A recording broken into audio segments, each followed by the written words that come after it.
Good day, ma'am and sir. I am Florilyn Suarez from Bubon, Butuan City, Philippines. I am 24 years old. I'm happily married and blessed with one child named Ace Tyler Ambrosio Suarez, 4 years old. I graduated as senior high school. My hobbies are cooking, cleaning, doing house chores, and marketing. I am a working student in high school. I am a working student for 2 years as a housemaid serving 7 family members, including 2 kids, ages 1 and 6.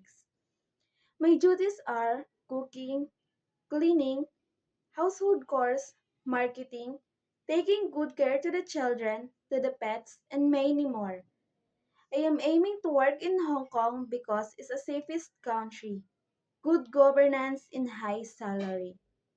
To my future employer, I am loyal, honest, and responsible person willing to learn and adapt to your culture and do responsibilities all the time.